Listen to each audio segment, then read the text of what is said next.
Olá, loucos por Jesus! Chegamos mais uma vez para a nossa aula do último capítulo do Evangelho de Lucas. Isso mesmo, Lucas, capítulo 24. Estamos aqui nessa terça-feira, muito felizes, dia 7, e com a palavra de Deus nas mãos. Eu creio que vai ser uma aula que vai tocar você, que vai te abençoar. Por isso eu queria que você já fosse preparando aí, pegando papel, caneta, para a gente poder aprender um pouco mais da palavra do Senhor. Não tem como pegar papel, caneta, não tem problema, mas fica coladinho com a gente, porque nós vamos encerrar Lucas em grande estilo. O Evangelho de Lucas é fantástico, dos 4 evangelhos é o meu favorito, e a forma como Lucas termina é maravilhosa. Então vamos embora estudar? Vamos embora? Vai divulgando essa live, vai mandando aí pro povo, para eles saberem que nós estamos aqui e para que você seja instrumento também para abençoar outras pessoas. Simbora então, Lucas 24, verso 1 diz assim: no primeiro dia da semana, de manhã bem cedo, as mulheres levaram ao sepulcro as especiarias aromáticas que haviam preparado. Não tem jeito, gente, as mulheres têm um papel fundamental no início, no meio e no fim do ministério de Jesus. As mulheres o acompanharam, o seguiram, o sustentaram e foram as únicas que foram com ele até a cruz. E agora, depois de morto, elas vão até o sepulcro para poder levar especiarias aromáticas para colocar no corpo de Jesus. Verso 2, encontraram removida a pedra do sepulcro, mas quando entraram, não encontraram o corpo do Senhor Jesus.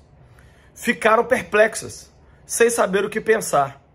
De repente, 2 homens com roupas brilhantes, como a luz do sol, colocaram-se ao lado delas. Amedrontadas, as mulheres baixaram o rosto para o chão, e os homens lhes disseram: por que vocês estão procurando entre os mortos aquele que vive? Ele não está aqui. Ressuscitou. É lindo demais. Eu amo Mateus, João, Marcos, mas a forma como Lucas narra a ressurreição é maravilhosa. 2 anjos com roupas brilhantes chegam e falam a frase chocante, né? Por que vocês estão procurando entre os mortos aquele que vive? Jesus está vivo, gente. É a coisa mais... Essa é a melhor notícia do universo. Ele está vivo, né? Ele não está aqui, ressuscitou. Na manhã do domingo, elas chegaram tarde demais, ele já havia ressuscitado. Aí o verso diz assim: lembrem-se de que ele lhes disse quando ainda estava com vocês na Galileia: é necessário que o Filho do Homem seja entregue nas mãos de homens pecadores, seja crucificado e ressuscite no 3º dia. Então elas se lembraram das palavras de Jesus. Quando voltaram do sepulcro, elas contaram todas essas coisas aos 11 e a todos os outros. Então veja bem, Jesus não apareceu primeiramente aos seus próprios discípulos, os apóstolos, apareceu para as mulheres.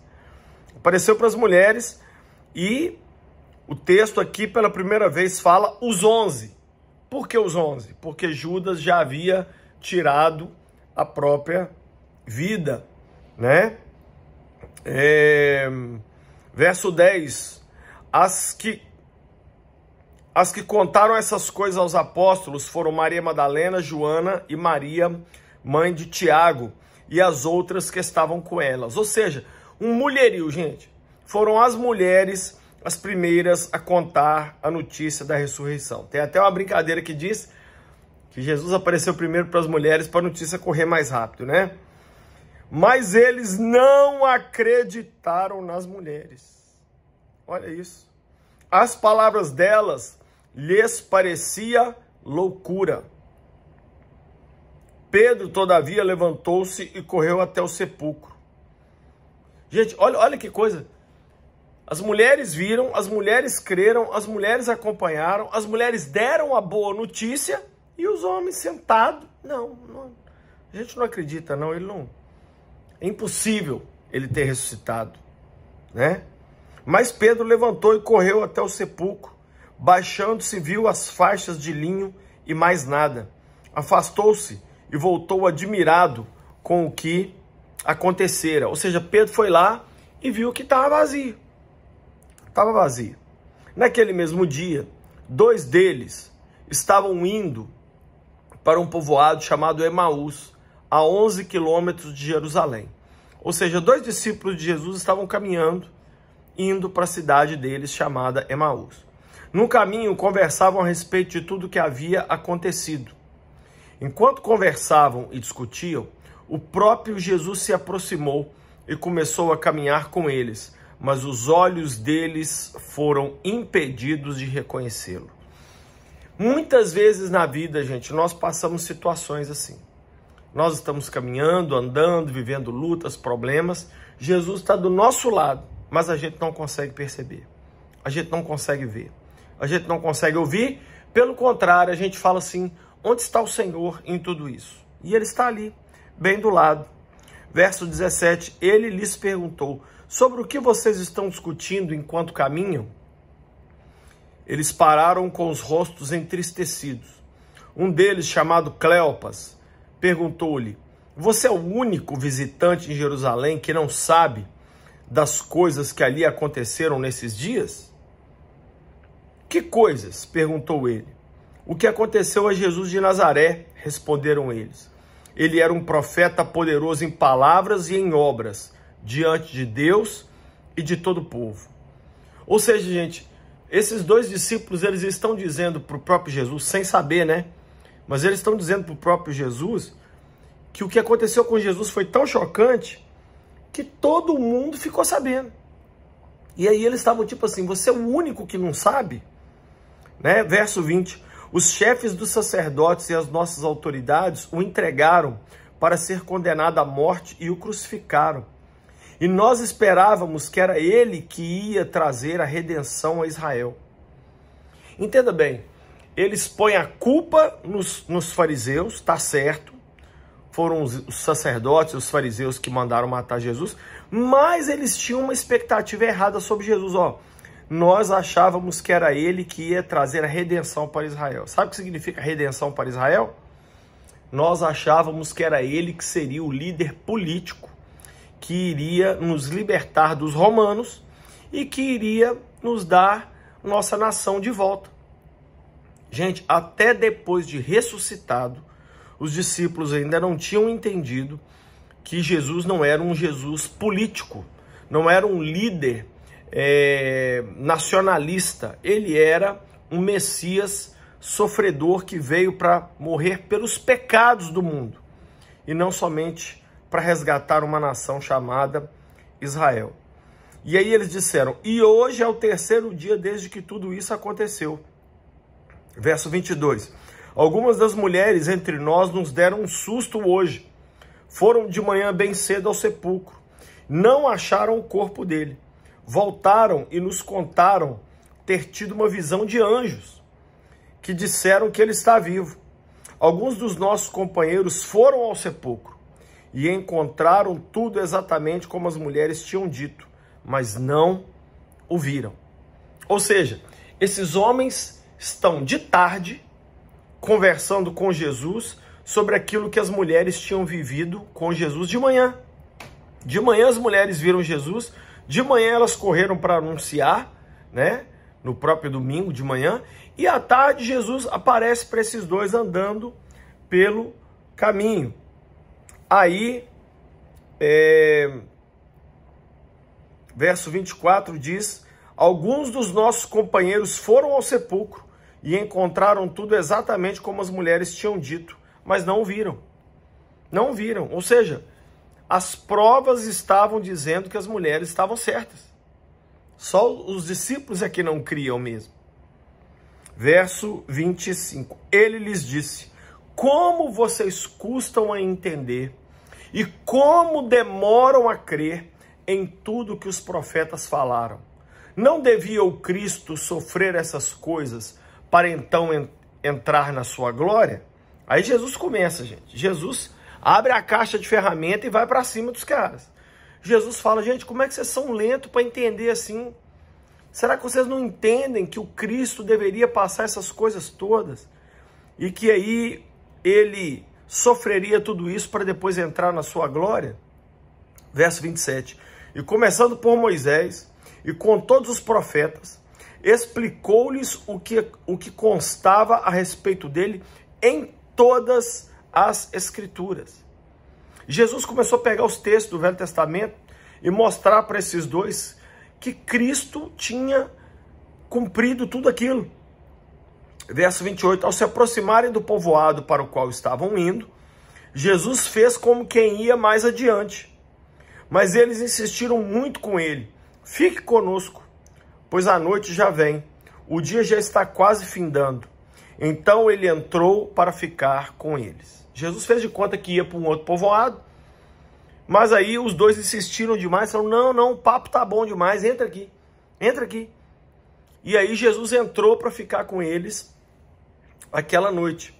Quando estavam à mesa com eles, tomou o pão, deu graças, partiu e deu a eles. Então os olhos deles foram abertos e reconheceram Jesus, que desapareceu da vista deles. Na hora que Jesus partiu o pão e deu graças e entregou o pão para eles, os olhos deles se abriram e eles viram que, na verdade, aquele estranho era o próprio Jesus.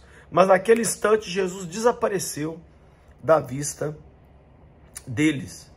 Verso 32. Perguntaram-se um ao outro, não estava queimando o nosso coração enquanto ele nos falava no caminho e nos expunha as Escrituras? Olha o que eles estavam dizendo, nosso coração estava ardendo. Era o Espírito Santo, né? Nosso coração estava ardendo enquanto ele falava sobre ele mesmo, no caminho.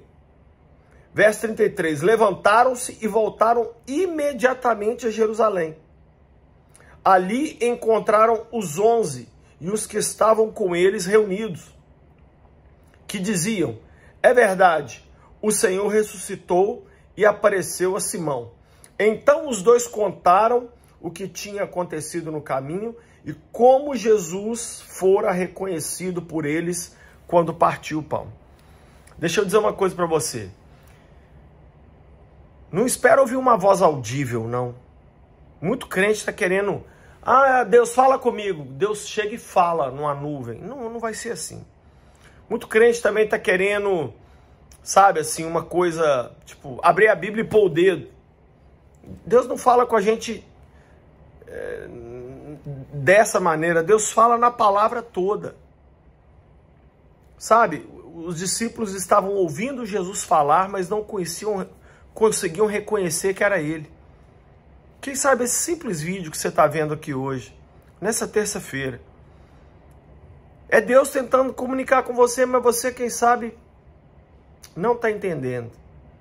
E Deus está dizendo, eu estou com você, eu ressuscitei. Eu cuido de você.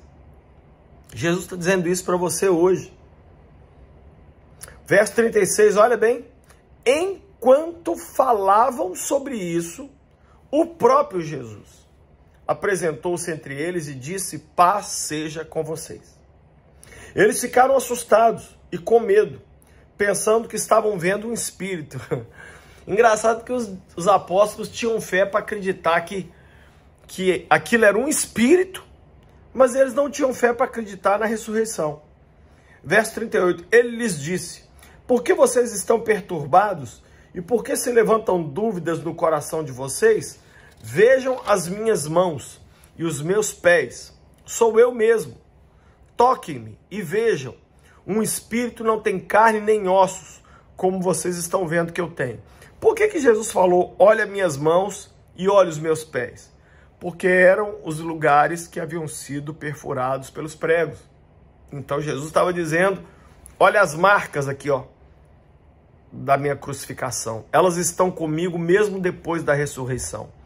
Você sabia que pela eternidade adentro, Jesus vai para sempre carregar as marcas dos pregos nas mãos e nos pés? Para sempre. Para ser um sinal de nunca esquecermos o preço que ele pagou pelos nossos pecados. Verso 40. Tendo dito isto, mostrou-lhes as mãos e os pés. E por não crerem ainda, tão cheios que estavam de alegria e de espanto, ele lhes perguntou: vocês têm algo aqui para comer? Eles estavam tão... Será que é ele mesmo? Tão chocados, tão impressionados, que Jesus falou assim: vou matar a dúvida deles agora de uma vez. Vocês têm alguma coisa aqui para comer? Deram-lhe um pedaço de peixe assado, e ele o comeu na presença deles. Em outras palavras, não é um espírito. O espírito não come peixe. E eles tocaram nele, viram que ele era uma estrutura sólida, um corpo ressuscitado. Verso 44. Disse-lhes: foi isso que eu falei quando ainda estava com vocês. Era necessário que se cumprisse tudo o que a meu respeito está escrito na lei de Moisés, nos profetas e nos salmos. Em outras palavras, Jesus está dizendo: tudo que a Bíblia dizia sobre mim, eu tinha que cumprir. E eu acabei de cumprir. Tudo isso. Verso de número 45. Então, abriu-lhes o entendimento para que pudessem compreender as Escrituras. Em outras palavras, a mente dos discípulos abriu para eles entenderem assim: ele é o cumprimento de todas as promessas do Velho Testamento. E lhes disse: está escrito que o Cristo haveria de sofrer e ressuscitar dos mortos no terceiro dia, e que em seu nome seria pregado o arrependimento para perdão de pecados a todas as nações, começando por Jerusalém. Vocês são testemunhas dessas coisas. Eu envio a vocês a promessa de meu Pai, mas fiquem na cidade até serem revestidos de poder do alto. Jesus então lembra a eles: eu tinha que morrer, eu tinha que ressuscitar, e a partir de agora vocês vão pregar salvação e arrependimento mediante o meu nome. E vocês são as testemunhas dessas coisas. Mas aí Jesus dá aqui uma cartada fantástica. Ele diz assim: não saia da cidade de Jerusalém, mas fique lá para vocês receberem o poder do Espírito Santo, porque vocês só vão conseguir falar de mim e declarar o meu poder e declarar o meu evangelho e anunciar a salvação depois que vocês receberem o poder. Ei, crente que está me ouvindo, nós precisamos do poder do Espírito Santo. Sem o poder do Espírito Santo, gente, nós seremos testemunhas sem poder. E com todo respeito, Jesus não precisa de testemunhas sem poder. Ele precisa de homens e mulheres que realmente tenham esse poder tão grande na vida deles. Jesus falou: fiquem em Jerusalém até vocês serem cheios de poder. Verso 50. Tendo-os levado até as proximidades de Betânia, Jesus ergueu as mãos e os abençoou. Jesus então tirou os discípulos de Jerusalém, levou eles mais ou menos 1 quilômetro de distância de Jerusalém, levantou as mãos e os abençoou. Estando ainda a abençoá-los, ele os deixou e foi elevado ao céu. Então, enquanto Jesus ainda estava abençoando, falando, Jesus foi levantando, foi subindo, e ele subiu para o céu. Então eles o adoraram e voltaram para Jerusalém com grande alegria e permaneciam constantemente no templo, louvando a Deus. Sabe o que eu amo no Evangelho de Lucas? É que ele termina dizendo que os discípulos continuavam no templo, continuavam na igreja. É certo a frase de que igreja não é o prédio, igreja somos nós? Verdade. Mas eles não largavam o templo. Em outras palavras, mesmo depois de Jesus ter feito tudo o que fez, de ter morrido, ressuscitado, aparecido para eles, eles continuavam ligados ao templo. Eu e você precisamos estar ligados no corpo dos irmãos, na fé. Precisamos estar unidos em um só corpo. Quem sabe você está me assistindo, você tem estado frio na fé, você tem estado desanimado, abatido com a igreja, não envolve mais. Quem sabe decepcionou com o pastor, com a igreja, com irmãos. Quem sabe você tem preguiça de igreja. Ei, Jesus está dizendo para você hoje: volte, volte. Voltar para o templo é voltar para os irmãos. Voltar para os irmãos é voltar para a comunhão do corpo. Voltar para a comunhão do corpo é voltar a ter comunhão com a cabeça do corpo. E a cabeça do corpo chama Jesus. Não existe comunhão com Jesus sem comunhão com o corpo de Jesus. Pai, eu abençoo cada vida que assistiu essa aula de hoje e que encerrou o estudo do livro de Lucas junto comigo. Pai, eu quero te pedir, assim como o evangelista Lucas termina dizendo que os discípulos estavam cheios de alegria no templo, eu quero te pedir a mesma coisa. Ajuda-nos, ó Pai. Ajuda-nos a vivermos uma vida revestida de poder, mas no templo, na igreja, envolvido na tua obra. Pai, eu te peço hoje, faz esse milagre na vida de cada um que me assiste. Não deixa a gente se esfriar, se perder.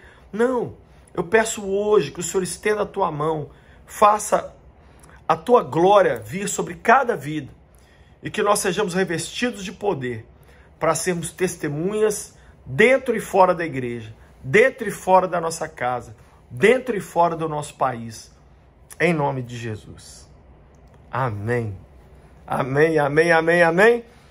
Você gostou da aula de hoje? Se gostou, eu quero que você comente aqui embaixo, quero que você deixe o like também, quero que você dê notícia para as pessoas de que nós estamos estudando a Bíblia. Terminamos hoje o terceiro livro da Bíblia. Estudamos Mateus todinho, Marcos e agora terminamos Lucas. Mas está salvo aí. Você tem esse conteúdo, né?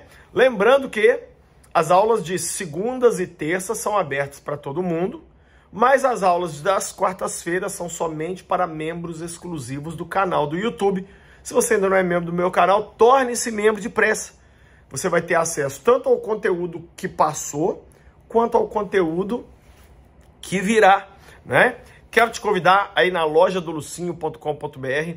Lá tem muitas bíblias, livros, mais de 200 títulos de livros, camisetas, até vestido para você, né? Fazer a sua festa lá, comprar presente para você, para quem você ama. E nas compras acima de R$170, o frete é grátis para todo o Brasil. Quero também que você comece a sonhar em ir para Israel com a minha família.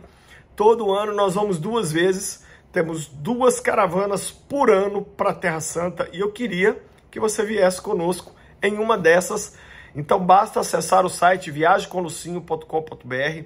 Lá você vai ver todos os detalhes, roteiro, parcelamento, e você vai ver que é possível você vir e vai realizar conosco essa viagem que vai ser a melhor da sua vida, tá bom? Galera, vejo vocês amanhã na quarta-feira aqui na nossa aula. Que Deus abençoe muito e sejam loucos por Jesus.